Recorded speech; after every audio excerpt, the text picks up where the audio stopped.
Hi, SSC CHSL question paper number 134. First question.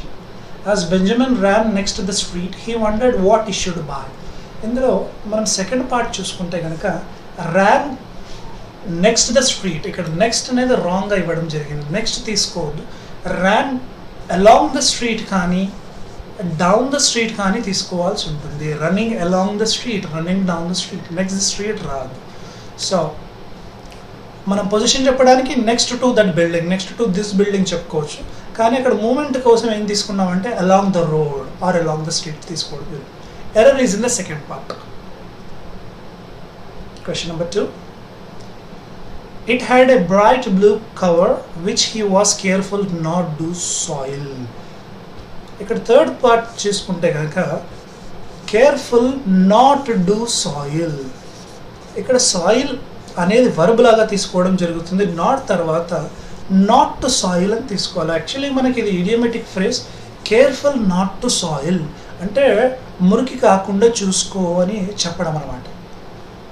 Error is in the third part. Third question. Although the school lunch pass the legal standards dash or not it is healthy is debatable. ఇక్కడ మనకి hint ఏంటి అంటే are not అనేది. దేనికి are not అనేది partner అవుతుందో చూద్దాం. WAEATHER. WATHER అనేది క్లైమేట్కి సంబంధించింది. సో ఇది రాదు. ఇఫ్ ఆర్ నాట్ ఉండదు, ఇఫ్ నాట్ ఉంటుంది. ఇది వచ్చే ఛాన్స్ ఉంటుంది. వెదర్ ఆర్ నాట్ కన్జంక్షన్ అయినా అవ్వకపోయినా. Whether we get covid or not we must be careful. Whether you come to movie or not I will go to movie. Either or ఉంటుంది కానీ not తీసుకోము. So answer third one is the right answer. Whether WHETHER. Question number 4. 17 students were needed for a dash in order to discuss the topics during the student council meeting. Blank ముందు ఏమి ఇచ్చాడు అంటే ఇచ్చాడు, మనకు singular కావాలి. Decorum అంటే politeness are manners అని చెప్పుకోవడం జరుగుతుంది. Good manners. కానీ ఇక్కడ ఏమంటున్నాడు 17 స్టూడెంట్స్ కావాలి ఈ టాపిక్స్ డిస్కస్ చేయాలంటే. మినిమం 17 స్టూడెంట్స్ రా. కోటా మీన్స్ రిజర్వేషన్కి సంబంధించింది. ఈ పర్టికులర్ సెట్ ఆఫ్ కేటగిరీ అంటాం. Quorum is nothing but minimum attendance of the people. ఒక మీటింగ్ కానీ ఒక గ్యాదరింగ్ కానీ దానికి మినిమం అటెండెన్స్ వచ్చే పీపుల్ని కోరం అంటాము. సో కోరం అయ్యే ఛాన్స్ ఉంది. కోట్ అంటే కొటేషన్కి సంబంధించింది. సో అయ్యే ఛాన్స్ లేదు. అక్కడ మినిమం 17 స్టూడెంట్స్ అయితే ఖచ్చితంగా కావాలి టాపిక్స్ డిస్కస్ చేయడానికి అని రావాలి. So quorum third one is the answer. Fifth question. Posterior మనకి సిమిలర్ మీనింగ్ కావాలి. పోస్టీరియర్. యాంటీరియర్ అనేది ఆపోజిట్ మీనింగ్ అవుతుంది కాబట్టి ఫస్ట్ వన్ కాదు. యాంటీసిడెంట్ అంటే ముందు వచ్చే నంబర్, బిఫోర్ నంబర్ అని చెప్పుకోవచ్చు. Antecedent. Posterior actually posterior. Anterior అంటే ముందు, బిఫోర్. పోస్టీరియర్. పోస్ట్ అంటే లేటర్. మనకి ప్రీ పోస్ట్ ఉంటుంది కదా. ప్రీ అంటే బిఫోర్, పోస్ట్ అంటే లేటర్, తర్వాత వచ్చింది. డార్సల్ అంటే back or the top part. అనిమల్స్లో ఉండే బ్యాక్ పార్ట్ని, ఆ టాప్ పార్ట్ని మనం డార్సల్ అంటాము. ఫార్మర్ అంటే అర్లియర్, ముందుగా. Former prime minister is Manmohan Singh. Fourth one కాదు. Answer is third one. Posterior, dorsal both are synonyms. Sixth one again similar meaning. Emphasis అంటే హైలైట్ చేయడం. దేన్నన్నా బాగా హైలైట్ చేసేదాన్ని ఎంఫసిస్ అంటారు. ఇగ్నరెన్స్ అంటే వదిలిపెట్టేసేయడం, ignoring something, avoiding something.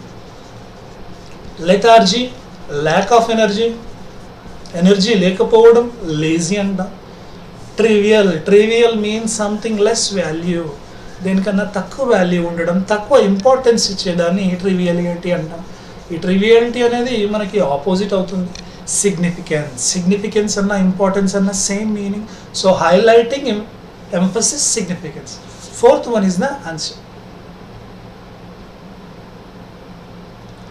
Seventh one lambency అంటే ప్రకాశించడం, ఏదైనా గ్లో, ఏదైనా లైట్గా గ్లో వచ్చడం అంటే వెలుగు. ఇక్కడ గ్లో అంటే జెంటల్గా ఏదైనా గ్లో, ప్రకాశవంతంగా ఉండేదని లాంబెన్సీ అంటాం. So Effulgence is nothing but this is also glow, but full glow. ప్రకాశవంతంగా అంటాం పెళ్ళిళ్ళప్పుడు, ఫంక్షన్స్ అప్పుడు, నైట్ జరిగే ఫంక్షన్స్ అప్పుడు ఇల్లు చుట్టూ మొత్తం లైట్లు పెట్టేస్తారు, దాన్ని ఎఫల్గెన్స్ అంటాం. డల్నెస్ మనకు తెలిసినప్పుడు gusto means full of energy. దీనికి సంబంధం లేదు ఎందుకంటే అది గ్లో కాబట్టి ఇది ఎనర్జీకి సంబంధించిన క్వశ్చన్ కాదు. ఫాస్ఫోరిసెన్స్ అన్న ఎఫల్జెన్స్ అన్న same meaning, first fourth same meaning కాబట్టి ఇది అయ్యే ఛాన్స్ లేదు. Dullness is the answer. So dullness is the opposite of lambency. Lambency అనేది జెంటిల్ గ్లో, డల్నెస్ అంటే అసలు గ్లోనే లేదు అని అర్థం. 8th one టర్గెడ్ అంటే స్వాలన్, ఏదైనా లావుగా అయ్యేదాన్ని టర్గెడ్ అంటాం. కొన్ని సందర్భాల్లో మీరు చూస్తుంటారు, కొన్ని వాటర్ ఉన్న ప్రదేశాల్లో కొంతమంది సూసైడ్ చేసుకుంటారు, బాడీల తర్వాత తేలుతారు, వాటర్ మీద ఫ్లోటింగ్ అవుతుంటాయి, బాడీ ఎలా ఉంటుంది మొత్తం లావుగా అయిపోయి ఉబ్బిపోయి ఉంటుంది, దాన్నే టర్గెడ్ అంటాం. బ్లోటెడ్ అన్న సేమ్ మీనింగ్. హంబుల్ అంటే down to earth, not arrogant అని కూడా చెప్పుకోవచ్చు. పఫీ అంటే అగైన్ సేమ్ మీనింగ్, క్వశ్చన్కి సేమ్ మీనింగ్. ట్రిమిసెంట్ కూడా సేమ్ మీనింగ్. 1, 3, 4 ఈ 3 కూడా సినోనిమ్స్. అవి వేటికి సినోనిమ్స్, వాటిలో ఆ 3 సినోనిమ్స్ అండ్ క్వశ్చన్ కూడా synonym. Answer second one, humble is the right answer. In a bad taste అంటే ఒకరు హర్ట్ అయ్యేటట్టుగా మాట్లాడడం కానీ బిహేవ్ చేసేదాన్ని బ్యాడ్ టేస్ట్ అంటాము. ఆన్సర్ డైరెక్ట్గా చెప్పేసుకోవచ్చు. Idiomatic phrase, not suitable or offensive. Once and for all, మొత్తానికి ఫైనల్గా ఒక పని చేసేద్దాం, ఇది లాస్ట్ అటెంప్ట్ ఫైనల్లీ అని వాడేదాన్ని వన్స్ అండ్ ఫర్ ఆల్ అనే ఈడియం మీనింగ్ అని చెప్పుకోవచ్చు.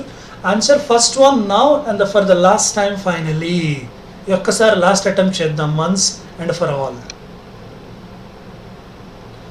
Issues to cover with mud. Already shoes అంటున్నాడు, షూస్ అనేది సబ్జెక్ట్ అయితే అక్కడ మెయిన్ వర్బ్ కవర్ ఇచ్చాడు కానీ హెల్పింగ్ వర్బ్ ఏమి ఇవ్వలేదు కాబట్టి 4th one రాదు. షూస్ ప్లూరల్ కాబట్టి వజ్ రాదు. Shoes were covered, yes shoes were covering with mud.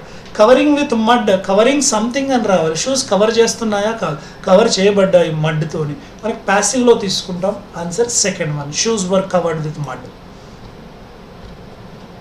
12th, the tropical storm be a hurricane.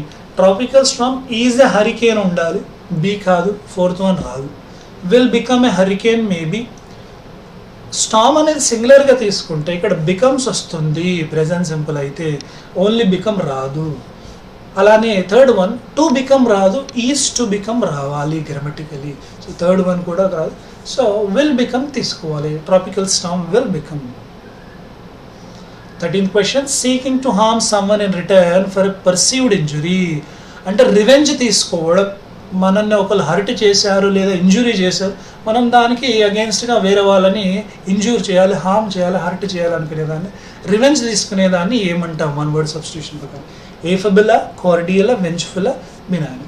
మనకి వెంజ్ ఎప్పుడు వచ్చినా రివెంజ్కి సంబంధించింది.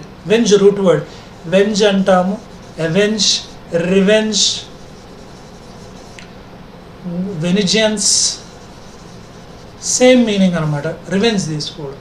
Answer 3rd one is the answer.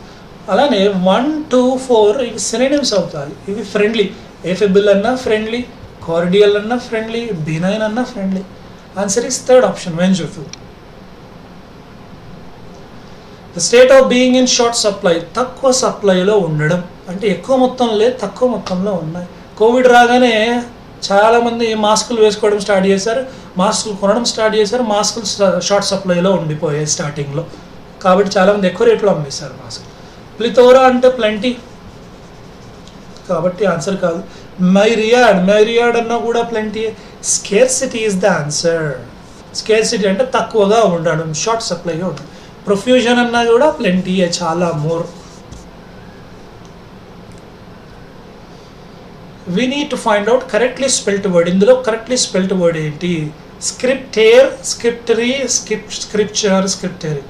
Easy one, scripture, SCRIPTURE. Again correctly spelt word annoyance. Annoyance, double N, ANNOYANCE. fourth one is the answer. Irritate చేయడం, annoy చేయడం. Now rearrangement, it was a somewhat అని end అవుతుంది. Somewhat carried it off as not sure, trying ordeal but we best. మనకి ఇక్కడ hint ఉంది చూసుకుంటే కనుక XZ దగ్గర హింట్ ఉంది. ఏంటది? As best as XZ కలిపేసేయచ్చు. Carried it off as best as we could. So XZ ఎక్కడెక్కడ ఉందో చూద్దాం. XZ yes, no, third one కాదు, ఫోర్త్ వన్. ఫస్ట్ కానీ సెకండ్ కానీ తీసుకోవాలి. So it was somewhat trying ordeal but we carried it off as best as we could. We carried. So YXZ వచ్చే ఆర్డరే correct order. Answer first one. 18th one, the considerations which are set forth in our, maybe వచ్చే chance ఉంది, which are set. The considerations which lead us, yes. The considerations which physiologists and psychologists not sure. అయితే మనకున్న hint ఏంటంటే hour కానీ, my కానీ, his కానీ, her కానీ, ఈ ప్రొనౌన్స్ ఎప్పుడు వచ్చినా వీటి తర్వాత నౌన్ కంపల్సరీ ఉండాలి. నౌన్ లేకుండా ఇవి ఉండవు. అయితే అవర్ లీడ్ మేబీ, కానీ ఇక్కడ లీడ్ అనేది నౌన్ లాగా తీసుకోవడం లేదు, వర్బ్ లాగా తీసుకుంటున్నాం. Our physiologist, yes. So XZ కలిపేసేయచ్చు. Physiologist and psychologist. So XZ ఎక్కడైతే ఉందో అదే ఆన్సర్ అవుతుంది. First one yes, second one no, third one no, fourth one no. So answer only option left out is first answer. Omkar generously donated money to the orphanage. మనకి active passive voice కావాలి, active to passive conversion. Active voice passive voice ఎప్పుడు వచ్చినా identify చేయాల్సింది main verb. Subject తర్వాత ఉండేదే main verb. ఇక్కడ main verb donated అంటే V2 ఎప్పుడు వచ్చినా గుర్తుపెట్టుకోవాల్సింది ఏంటంటే కన్వర్షన్లో was were V3 వచ్చేసేయాలి. was ఎస్ ఫస్ట్ ఆప్షన్ అయ్యే ఛాన్స్ ఉంది. సెకండ్ ఆప్షన్ ఈజ్ రాకూడదు. Donating of the money was maybe was. Third one again, fourth one again is ఇచ్చాడు. సెకండ్ వన్, ఫోర్త్ వన్ అయ్యే ఛాన్స్ లేదు. వన్ కానీ third కానీ అవుతుంది. ఇక్కడ ఆబ్జెక్ట్ ఏంటి? Money was generously donated, yes. Donating of the money generously, no. Answer first, money was generously donated. My grandfather said to the visitor, who are you, where do you come from. Direct to indirect conversion. Direct to indirect conversion చేయాల్సి వచ్చినప్పుడు ఈ స్పీచ్లో present కాస్త పాస్ట్లో convert చేయాలి. ఇండైరెక్ట్లో ఎప్పుడు కూడా present words ఉండవు. Exception, 1 or 2 exceptions ఉన్నప్పటికీ మ్యాక్సిమం కేసెస్లో ఉండవు. ఇప్పుడు హూ ఆర్ యూ అనేది ఏమవుతుంది? ఈజ్ ఆర్ కాస్త వజ్వర్ అవుతుంది కాబట్టి ఇది కాదు. ఫస్ట్ వన్ కాదు, ఎందుకంటే ఆర్ ఉంది కాబట్టి. సెకండ్ వన్ అయ్యే ఛాన్స్ ఉంది, he was, he came from. Third one చూసుకుంటే అయ్యే ఛాన్స్ ఉంది, పాస్లో ఉన్నాయి. Fourth one who are you again ప్రెసెంట్లో. ఫస్ట్ వన్ ఫోర్త్ వన్ కాదు. ఫస్ట్ వన్ ఫోర్త్ వన్ అయ్యే ఛాన్స్ లేదు. సెకండ్ వన్ కానీ థర్డ్ వన్. సెకండ్ థర్డ్కి డిఫరెన్స్ ఏంటో చూద్దాం. Second one, my grandfather enquires. Already said to the visitor అన్నాడు క్వశ్చన్లో, కాబట్టి ఎంక్వైర్స్ ప్రెసెంట్లో ఉండకూడదు. Answer is third option. My grand father enquired of the visitor who he was and where he came from. Answer third one. Now close test. As one of the most misunderstood practices, yoga has often borne the brunt of being dash in extremes. Blank ముందు ఏముందంటే being. ఇక్కడ being తర్వాత రెగ్యులర్గా మనం passive వాయిస్లో ఏం తీసుకుంటాం? Verb. అయితే బీయింగ్ తర్వాత ఎప్పుడు వర్బ్ వస్తే V3 తీసుకోవాలి. ఈ ఉన్న ఆప్షన్స్లో V3 ఏది అంటే seen. Second option is the right answer, being seen. So bore the brunt of being seen in extremes of yogis in pretzel like contortions at dash end of the spectrum. ఈ యోగాని రెండు extremes లాగా చూడడం జరిగిందంట. Yogis ఎవరైతే ఉన్నారో వాళ్ళు different body twist చేస్తూ కనబడుతుంటారంట. At dash end of the spectrum, at first end, at one end, at ones, at that రాదు grammatically. So at first end of the spectrum, at one end of the spectrum, at one's end కూడా రాదు, at one end వచ్చే chance ఉంది. అయితే next blank base చేసుకుని ఈ blank decide చేద్దాం.